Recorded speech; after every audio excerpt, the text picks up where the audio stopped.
Hi, my name is Matthew Bruce, a film journalist and writer of For the Love of Celluloid blog, and today I'm going to look back at my work with Flatpack Projects, looking at the 00 Bikers Club from Birmingham in 1968.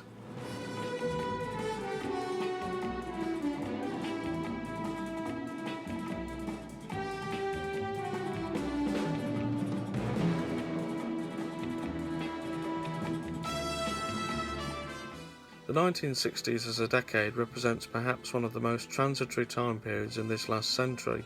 The youth of the day were beginning to think for themselves instead of towing the line set down by their more conservative parents.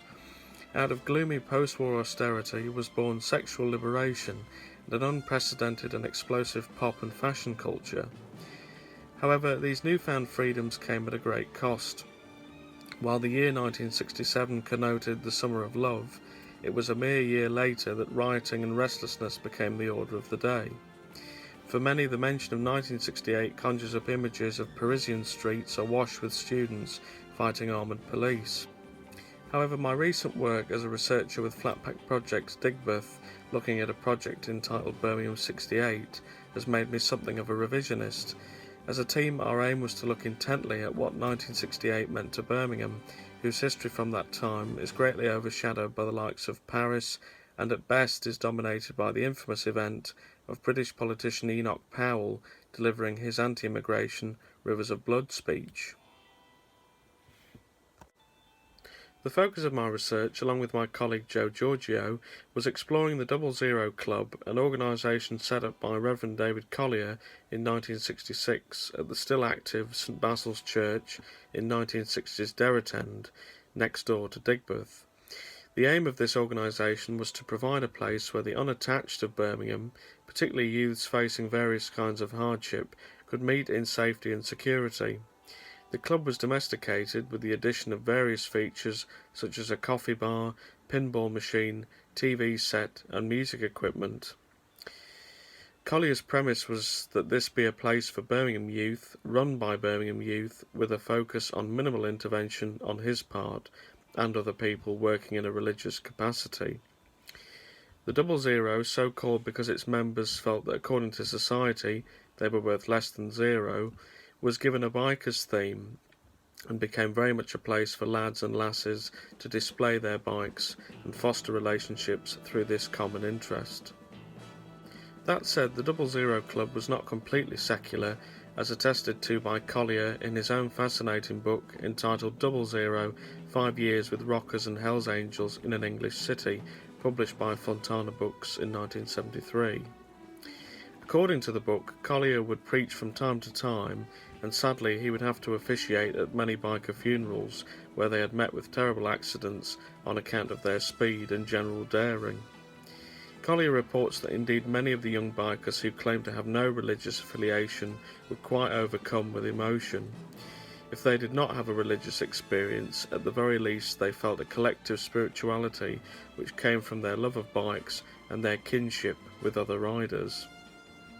Despite bouts of trouble where rival biker groups tried to come in and upset the progress that had been achieved at St Basil's, the members of the 00 were frequently a force for good in the community, engaging in various fundraisers and charitable activities, and delivering blood supplies to local hospitals.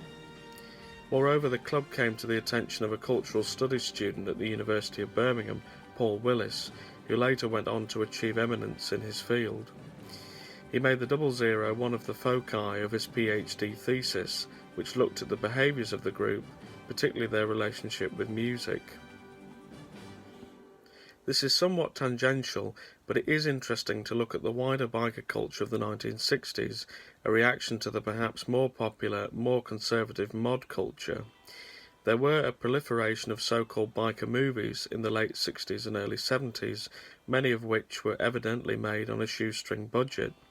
Titles include The Wild Angels, Hell's Angels on Wheels, Hell's Bells, and that bizarre psychedelic film starring Marianne Faithfull, The Girl on a Motorcycle, from 1968, the theme tune of which can be heard in the background to this video. However, the most emblematic biker film of that time is undoubtedly Easy Rider from 1969, set to that liberating tune Born to be Wild by Steppenwolf. Returning to the 00, so significant were their actions that they also received media attention from such popular corporations as the BBC and ATV, the latter of which produced footage which can still be viewed on the archival website Mace. The 00 Club closed in 1970, with David Collier going on to operate in various ancillary activities over the years. He still lives in Birmingham today, and it was our privilege that he came to the Flatpack Film Festival 00 retrospective at the MAC, or Midlands Arts Centre, in April 2018, where he charismatically imparted his experiences to us, a mixed audience of festival volunteers, former DZ members and general enthusiasts.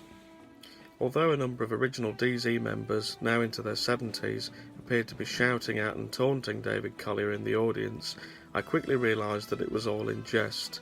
The fact that so many turned up to listen and contribute, as well as to show off their bikes in the manner of yesteryear, was testament to the devotion and efforts of a singular man, David Collier. Not in so many words, the bikers were saying, "This is our Dave," and we were grateful to be part of something special at a unique moment in time. Thanks for watching, and stay tuned for more from For the Love of Celluloid blog.